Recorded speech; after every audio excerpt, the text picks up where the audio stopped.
subscribers. Hey, how y'all doing? Welcome to the channel. To my oldies but goodies, hey, how y'all doing? Welcome back.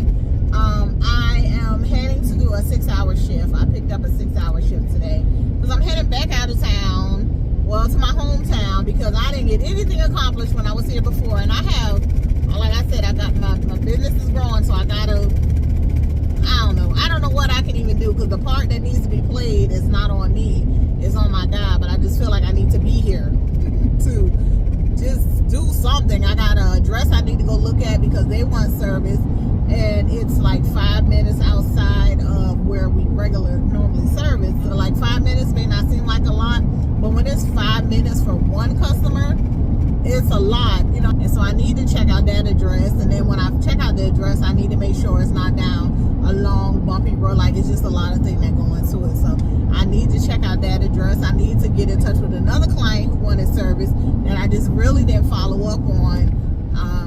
So yeah, I'm gonna do that while I'm down. God, I get off at 7 o'clock. I can't really do that. So on today's video, y'all, I've been wanting to make this video, and it keeps slipping my mind. But for long-term care workers, y'all know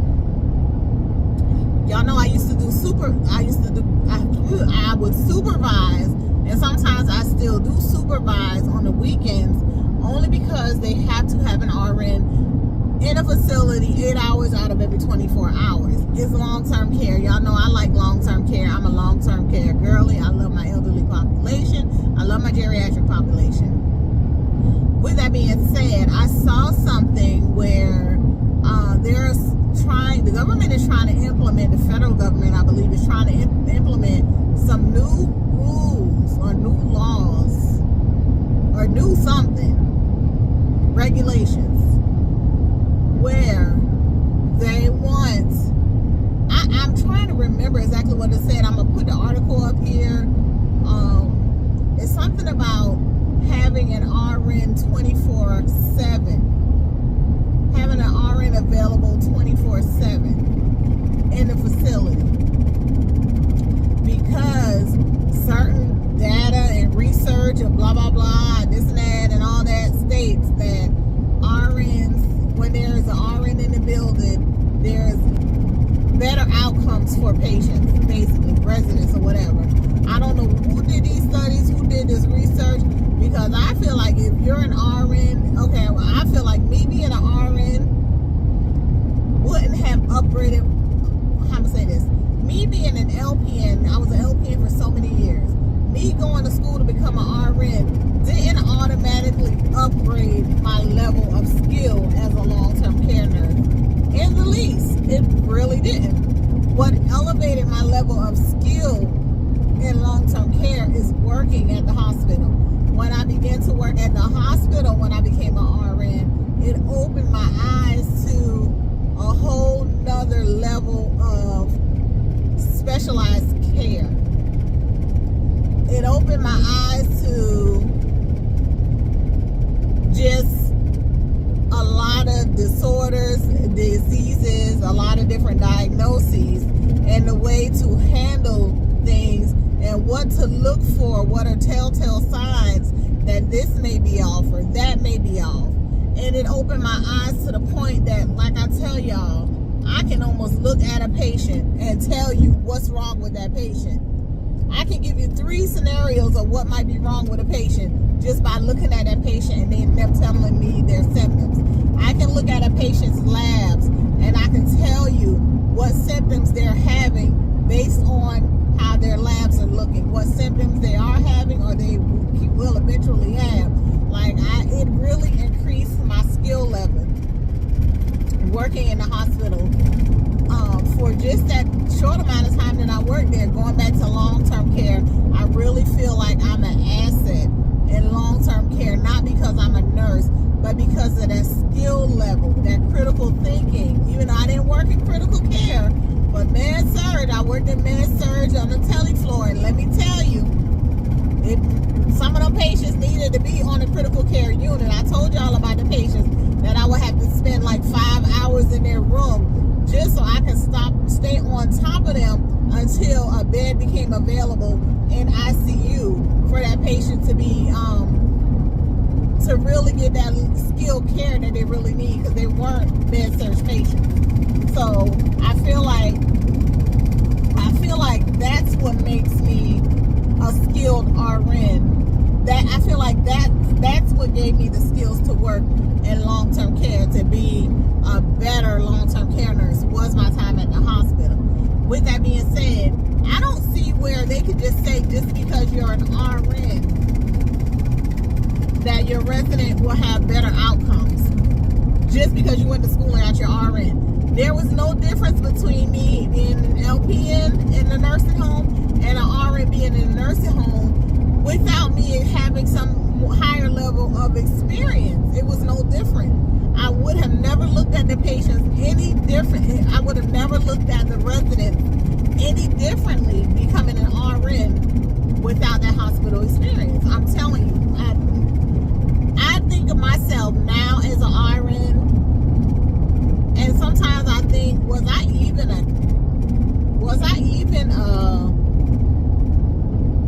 how am I say it? I'm not gonna say capable, because I did the work when I was an LPN. But now that I look at myself as an RN and how I look at residents and how I think, it just changes your whole way of thinking when you work in the hospital. Now y'all know I don't give too much props to the hospital. I ain't pro hospital, but if you want to become a more efficient long-term care nurse, you may be efficient and you pass your meds, you do your wound treatment. But I feel like I am efficient to the point where I can make suggestions to the doctors and they be effective. Like when I had a nurse I worked with the other day, she's the LPN. She's in school for her RN. She said that she made suggestions to the doctors for certain things. And another nurse told her, who do you think you are to be basically making those suggestions? And I told her, I would have told that nurse, what kind of nurse are you to not make suggestions? Who am I? I'm a nurse who's advocating for my patient. When she told me that, I got upset, because that told me a lot about that nurse that told her that. But y'all already know I feel about these nurses in this facility. I ain't gonna say the bottom of the barrel, but baby, we almost there, okay? So anyway, some of them. There are some, very few, maybe 4, who are good. And this one, just from me talking to her the other morning, tells me she's going to be an excellent nurse. I mean, she is an excellent nurse, and she's going to be an excellent registered nurse. I can already tell just from talking to her, from some of the things that she was saying that she asked of the NP. And from the other nurse, she said when the nurse told her that, she didn't know what to say. When she told me, that nurse said, who do you think you are to be making these suggestions? Child, the other nurse wouldn't have liked me after that. Because I would have been like, well, what kind of nurse are you to not make suggestions? You work with these people every day. You know more than this NP know about this patient's condition. Like I say, healthcare is not a one size. I probably never said this in this way. What I probably said is, you can't treat every patient the same, because their bodies are different. We break down things different. Things are different. So a diabetic, I've said this before, a diabetic may bottom out with 1 unit of insulin, while another diabetic 5 units don't touch them. You know what I'm saying? And so you gotta kind of individualize care sometimes on these patients. Yeah, you start out with the standard model, but then when you see how their body reacts to certain things, then you have to kind of individualize certain things. And that was the issue with what she was having with the patient. His blood sugar was bottom out every morning. And I know this to be true because he would do it with me. And so her issue was, when he was due a sliding scale at night, another lot of nurses would just not administer the sliding scale because they knew he bottomed out in the morning. But her coming in new, and she's seeing that he's bottoming out when she do administer the insulin, she suggested to the NP that we decrease either his long-acting or we start his sliding scale at 200, which is, she said, I talked to her weeks ago, and I probably did, because it sounds like something I'll say. She said, I talked to her weeks ago, and I made the suggestion that the patient blood sugar, the insulin coverage start at 200. She said that's something I mentioned to her, and I don't even remember it, but it's something that I would say, because I believe in individualizing even sliding scales for patients. And she was like, because she was like you said, and she said, I think that was me and you talking, and you said his sliding scale should start at 200. But instead of her going the route of most of the nurses who were doing the wrong thing and were just holding the insulin but documenting that it was given, she actually suggested to the NP that we change the sliding scale order. And so, you know, the NP didn't agree with any of her suggestions. But then after, and I told her, I said, well, the reason she's not agreeing with you is because no one is telling her, no one's documenting that he's bottoming out. They're checking the sugar, they're covering him with something to eat or whatever, and then they're rechecking it, and then they're putting that blood sugar down as his blood sugar, which I ain't gonna lie, I probably did it too. I ain't gonna lie, because, you know, if you want to call the doctor, you know it's something you can handle. Hell, he just came up 65 on the blood sugar. I'm gonna recheck it. He came up to 80 before I left. 80 is what I'm gonna put in the computer. I ain't gonna lie, I've done it, and I know other nurses have done it. So, and are still doing it. So anyway, what I was getting at is me being an LPN in long-term care and just becoming an RN out of school is not going to make the residents, is not really going to make the residents' outcomes any better just because I went to school and I got a higher level of degree. Unless I actually put that higher level of degree into some type of practice, I'm not going to know anymore, because nursing school really don't teach you much at all. I mean, you ain't going to remember that stuff when you graduate. No, I barely know how people even remember it to pass the NCLEX. Now, I did pass the NCLEX. I passed my RN NCLEX. I tell people, when I graduated with my LPN, I don't know how I passed that NCLEX. I had 100 and some questions.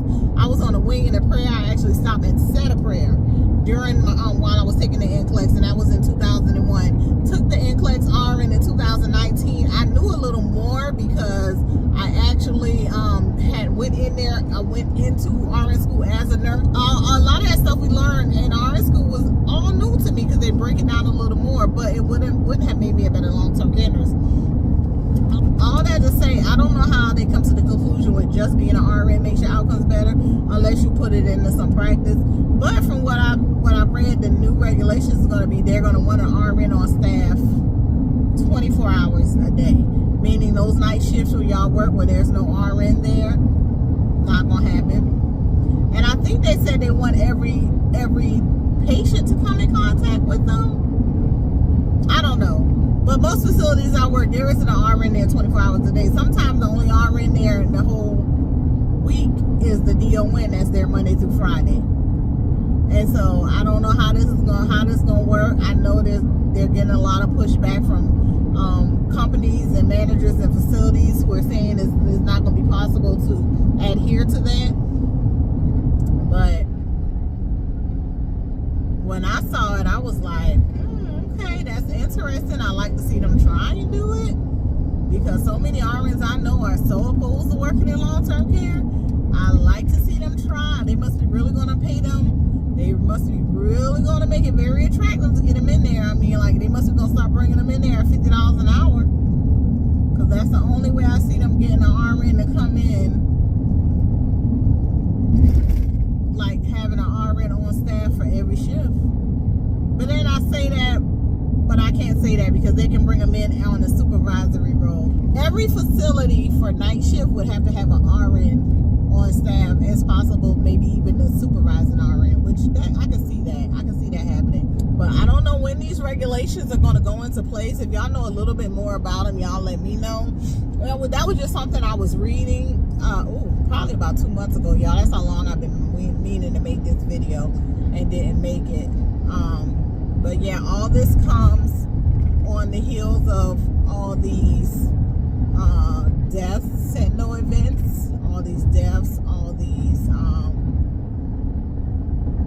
nurses going to jail. A lot of them, these nurses ended up going to jail. Quite a few of them working in long-term care have patients needing undesirable outcomes from things such as neglect. Like there's those nurses in South Carolina who were, I think they were criminally charged because the patient became, I don't know if they became septic and died or what happened because their wound care wasn't getting done. Like, it's just so much going on. So I think that's what the regulations that they're going to try to put in effect, that there has to be an RN on site 24 hours of the day. And I don't know how these companies going to take that, but I do know they're going to have to spend some money to get the RNs to come in there on night shift, even if they're not working a car and just supervising. They're going to have to spend some money to do that. Anyway, that's all I wanted to really say in this video, y'all. I know this is a short one. I don't really have too much to talk about. I'm almost to that job. Let me see if I'm running low. I got 2 minutes to get there now. 2 minutes to be on time, but I'm not going to get there for about 10 minutes. So, but I will see y'all on the next one. Bye.